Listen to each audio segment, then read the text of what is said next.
Welcome to Dowsing 101. My name is Jennifer Lyall. I am a member of the Canadian Society of Dowsers, and I have been dowsing for 2 years. Tonight, I'm going to share with you what the heck is dowsing. How many people here have actually heard of dowsing? Fantastic. I'm also going to tell you about different applications for dowsing, and I'm going to show you some typical tools that people use for dowsing. So let's just hop right in. What is dowsing? Dowsing is tuning in to the subtle energies that surround us. We have our conscious mind and our subconscious mind.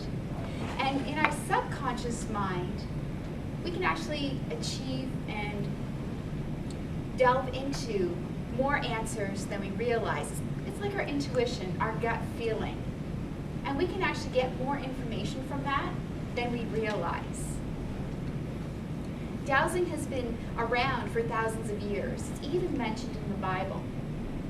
I first heard about dowsing when I was in school. I remember hearing about them using this Y-shaped stick to try to find water. Years ago. Anybody else remember hearing stories about that? Yes, absolutely. Now, dowsing can be used for all sorts of things. We just talked about using it to find water. Professional dowsers can determine where to drill for a water well. They can determine how far down to drill, the flow of the water, and even the pH level of the water. And they always ask a really important question before drilling for water. They ask, is this the best place to drill for the best and highest good of mankind? Because if they drill in that place and it has a detrimental impact on somebody else, for instance, the neighbor, and it makes their well go dry, well then that's not the best location to drill, right? So that's one application. It's also been used to help determine where graveyard burials are. In the old days, they used to make wooden tombstones. And I have a colleague in Gananoque who goes all over the world to help people who own graveyards and manage graveyards to determine where the graveyard burials are, who was buried there, and the date of birth and the date of death. Crazy, isn't it? He also gets called in to help out the police authorities, helping them solve tough cases or old stale cases. In fact, there was one time a few years ago where he received a call from this woman whose granddaughter had been kidnapped in Hawaii. He was able to determine the GPS coordinates of where the granddaughter was being held, plus the make and model of the cars that were in the driveway and the license plate. The SWAT team went in, found the granddaughter, and she was okay. When he asked the grandmother, how did you reach me anyways? Because he's in Gananoque. She says, oh, I got your number from the FBI. So the police authorities at many levels all around the world are using tools like dowsing to help them with tough cases.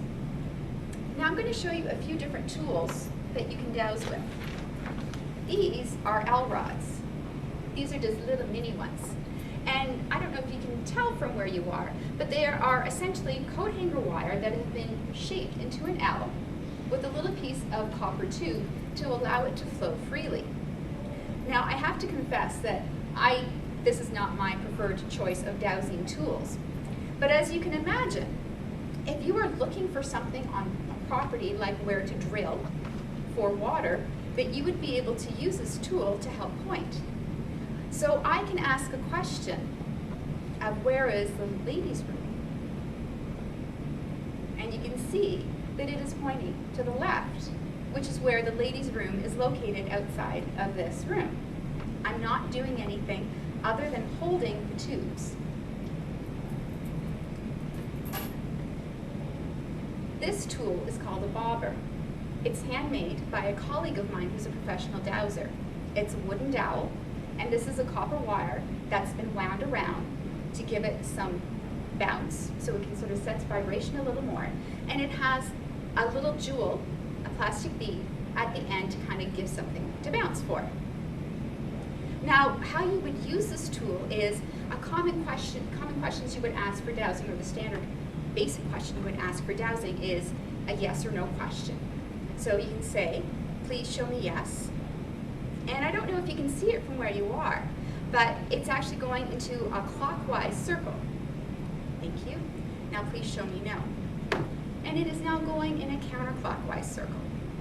Now, my son likes to tease me saying, you're moving it, but I'm not moving it. It is doing it on its own. Now, the last tool I'm going to show you is called the pendulum. And this is what I use every day, many times throughout the day, to help give myself guidance through the day. This here is a beautiful classically shaped pendulum. It's made out of crystals. Here is a little tiny pendulum that's just been made from some beads that a friend of mine who taught me how to dowse made for me. And I have made this ginormous one out of a Christmas ornament somebody gave me just because I thought it might be easier to see. So again, we can ask the question, please show me yes.